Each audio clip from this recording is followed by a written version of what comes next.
Okay, so we all remember back in school, right? Area of a triangle, the classic formula, half base times height, easy peasy. Yeah, it seems straightforward enough when you've got that height staring you in the face. Exactly. Visualize it, no problem. But picture this. You've got this triangle, and you can measure all the sides, no sweat. But that Pisky height, it's like, decided to take a vacation. Vanish, poof, like trying to find the end of a roll of tape, it's there somewhere. Absolutely infuriating. So that's the head scratcher we're tackling today. Imagine a triangular park, okay? One side's a cool 40 meters, another stretches 32 meters, and the last one comes in at 24 meters. All right, a decent-sized park. So now the challenge is, how do we figure out the area of that whole green space without knowing the height? I mean, you could try some fancy geometry tricks, try to construct that height somehow. Oh yeah, get out the compass and protractor, start drawing lines. But wouldn't it be amazing if we had a way to just use those side lights we already have? Like a shortcut, sign me up. The shortcut straight to the answer, yeah.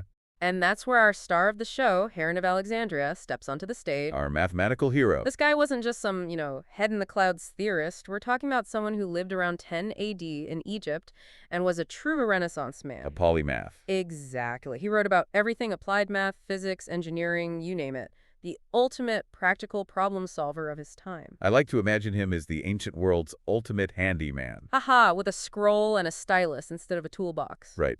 And get this, he even wrote a whole series of books dedicated to, you guessed it, measuring things. Mensuration, the art of measurement, talk about dedication. And you know what's in the very first book of that series? I think I can guess. The answer to our triangle area dilemma. Like he knew we'd be struggling with this centuries later. He left us the key.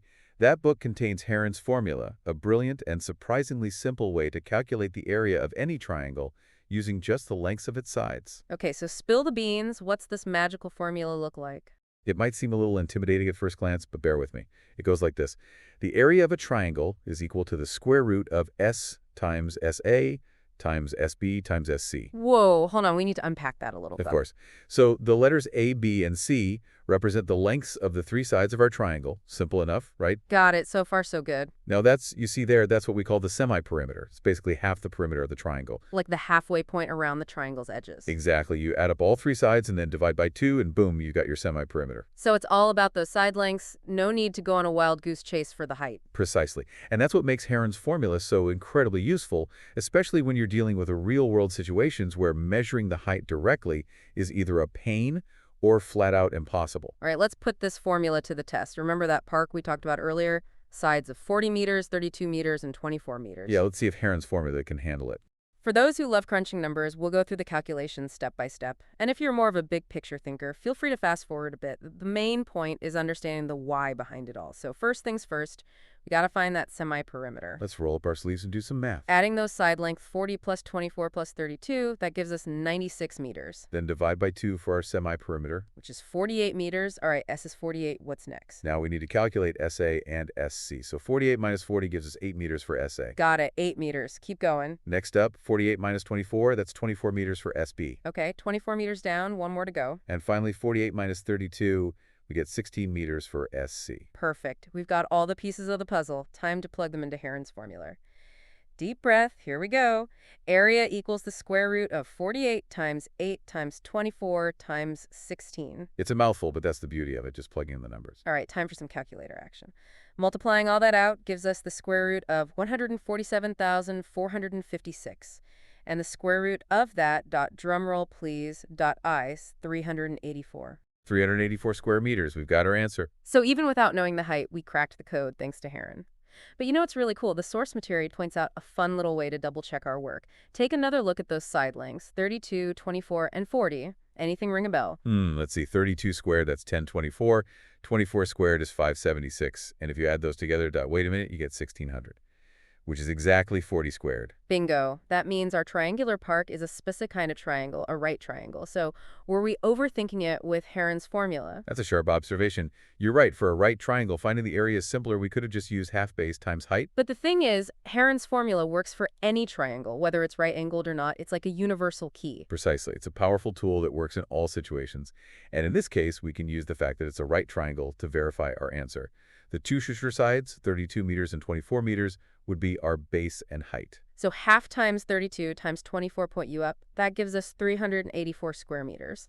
The same answer. It's always reassuring when different methods lead you to the same conclusion. Definitely gives us confidence that we're on the right track. And speaking of practice, the source material encourages us to try out Heron's formula on a couple of other triangle texts that we all know and love. It's like a mathematical workout, flexing those formula muscles. First up, the equilateral triangle, the one with all sides equal.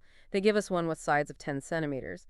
Now, since all sides are the same, the semi-perimeter is a breeze to calculate. Just add up the sides and divide by 2, so 10 plus 10 plus 10, that's 30. Divided by 2 gives us 15 centimeters for ants. And because it's equilateral, SA's SA are all going to be the same too. Right, 15 minus 10, so each of those is 5 centimeters. Plugging it all into Heron's formula, we get area equals the square root of 15 times 5 times 5 times 5. Which is the square root of 1875. That simplifies to 25 times the square root of 3 square centimeters. And if you prefer a decimal answer, that's roughly 43.3 square centimeters. So the source material confirms we're spot on. Next challenge, an isosceles triangle, two side equal, one different. They give us one where the unequal side is 8 centimeters and the two equal sides are 5 centimeters each. All right, let's find that semi-perimeter first. 8 plus 5 gives us 18, divided by 2, that's 9 centimeters for S. Then SA would be 9 minus 8, which is just 1 centimeter. And both SB and SC would be 9 minus 5, so 4 centimeters each. Time for Heron's formula. Area equals the square root of 9 times 1 times 4 times 4. That's the square root of 144. Which simplifies beautifully to 12 square centimeters. Another victory for Heron's formula. These examples really drive home how versatile this formula is. No matter what kind of triangle you throw at it, scalene, equilateral, isosceles, as long as you have the side lengths, you're good to go. It's like a mathematical Swiss Army knife. Always comes in handy. Exactly. Now, let's dive into some of the real-world scenarios the source material gives us. Example 1 throws us a bit of a curveball. We've got a triangle where two sides are 8 centimeters and 11 centimeters, but instead of giving us the third side, they tell us the perimeter is 32 centimeters. Okay, so a little detective work is needed. Exactly. Since the perimeter is just the sum of all the sides, we can easily figure out that missing third side. So 32 minus 8 minus 11 gives us 13 centimeters for that sneaky third side. Now we've got all three sides. A is 8, B is 11, and C is 13.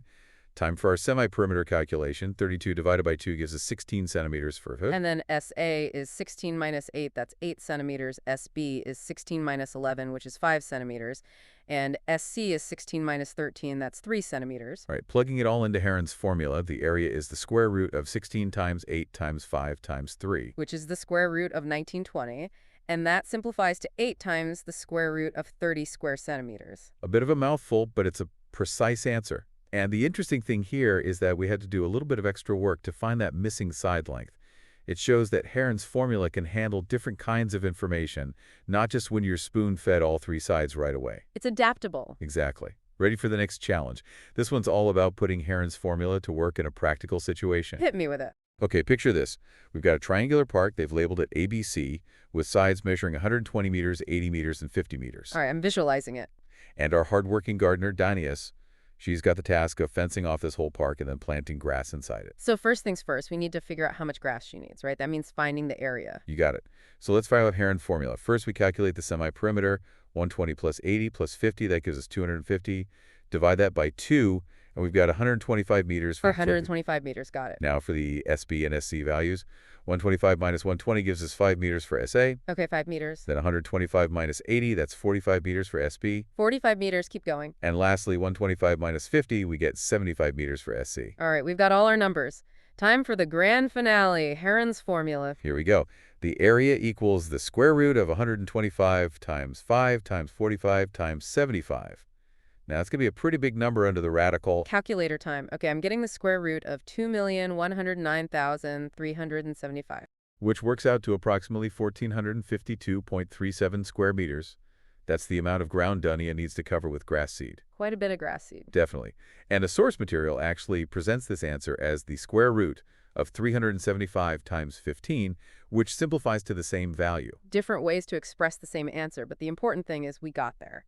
But Dania's work isn't over yet, is it? She still has to fence off the entire park. Oh yeah, I got to keep those pesky squirrels out. And remember, they want to leave a 3-meter gaps for a gate. So we need the total perimeter of the park first. That's just adding up all the sides, 120 plus 80 plus 50, which gives us 250 meters. And then subtract that 3-meter gap for the gate. So 247 minus 3, that's 247 meters of fencing needed. Got it. And they tell us the barbed wire costs 20 rupees per meter. So 247 times 20, that's a total of 4,940 rupees for the fencing. There you have it, a real-world problem solved with a little help from Heron and its trusty formula. What's amazing to me is that this formula, developed so long ago, is still so relevant today. It's not just some abstract math concept, it's a practical tool that can be used for real-world projects. It really shows the power of mathematical thinking, how it can bridge the gap between theory and application. Okay, ready for our final example. Bring it on. All right, this one a bit different. We've got a triangular plot of land, but instead of giving us the side lengths directly, they tell us the sides are in the ratio of 3.5.7,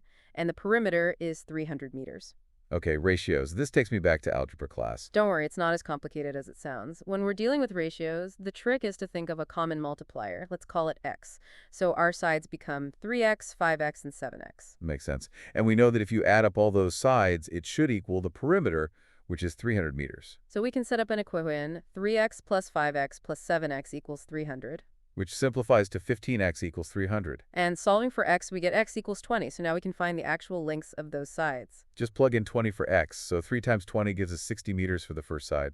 5 times 20 is 100 meters for the second side. And 7 times 20, that's 140 meters for the third side. Boom, we've got our actual side lengths. And now it's Heron time. First, the semi-perimeter. 60 plus 100 plus 140 is 300.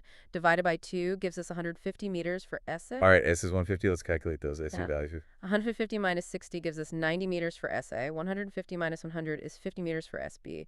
And 150 minus 140 is 10 meters for SC. Plugging it all in, the area is the square root of 150 times 90 times 50 times 10. That's going to be a big one. It is, but my calculator's up for the challenge. The square root of 6,750,000 is 1,500 times the square root of 3 square meters. Another successful area calculation. This example shows how flexible Heron's formula is. You can start with ratios, figure out the sides, and still get to the right answer. It's like a mathematical comedian, blends in with any situation. I like that. Now, the source material also throws in a couple of exercises for us to try out. Keep those brains working. Exercise 10.1, question 1 talks about a traffic signal board shaped like an equilateral triangle. You know, the ones that say school ahead, they say the side length is A. So it's a general equilateral triangle this time. Exactly. And if we apply Heron's formula, we get this elegant little formula for the area. The square root of 3 divided by 4, all multiplied by A squared. Okay, that's a nice compact formula. It is. And then they say, okay, let's say the perimeter of this sign is 180 centimeters. Can we find the area? Well, since it's equilateral, each side must be 180 divided by 3, which is 60 centimeters. Right, so A is 60. Plug that into our area formula, and we get the square root of 3 divided by 4 times 60 squared, which is 3,600. So the area is 900 times the square root of 3 square centimeters. Perfect. We've connected that general formula for equilateral triangles to a real-world object. It's all coming together. What about the other exercise? All right, this one's pretty interesting. It talks about a flyover, you know, those overpasses for roads. And it says the side walls of this flyover are triangular, with sides measuring 122 meters, 22 meters, and 120 meters. Triangular flyover walls, that's unusual. Yeah, I know, right? But here's the catch. Those walls are used for advertising. Oh, like billboards. Exactly. And they say that the advertising space generates revenue of 5,000 rupees per square meter per year. Then they throw in this scenario where a company rents out one of those walls for 3 months. Okay, so we're talking business now. Right. Now, the source material doesn't directly ask us to calculate the rent, but they've set the stage for a really cool application of Heron's formula, haven't they? Totally. We'd first need to find the area of that triangular wall using Heron's formula, and then figure out the rental cost for 3 months based on the 5,000 rupees per square meter per year rate. It's a multi-step problem, but totally doable with the knowledge we've gained today. It really highlights how something like calculating the area of a triangle, even one with weird side lengths, can have real-world financial implications. Absolutely. So as we wrap up this deep dive into Heron's formula, the big takeaway is this. It's a powerful tool for finding the area of any triangle when you know all 3 sides. No more height hunting. Exactly. And it's not just some theoretical concept. We've seen how it could be applied in various real-world scenarios, from parks and gardens to advertising on flyovers. It's amazing to think that a concept developed centuries ago is still so relevant today. It really speaks to the timeless nature of mathematical ideas. And it makes you wonder, where else could Heron's formula be used? What about in fields like surveying, where measuring distances across terrain is much easier than finding heights? Or in architecture, where triangular shapes pop up everywhere. Or even in graphic design, where knowing the area of a triangular shape could be super useful. So many possibilities. It's like Heron's formula has opened up a whole new world of problem solving. And that's the beauty of mathematics. It gives you the tools to understand and interact with the world in ways you might never have imagined. So next time you encounter a triangle, remember Heron. And remember that even without the height, you can still conquer that area. And with that, we'll leave you to ponder all the amazing ways you can use Heron's formula in your own life. Until next time, happy calculating.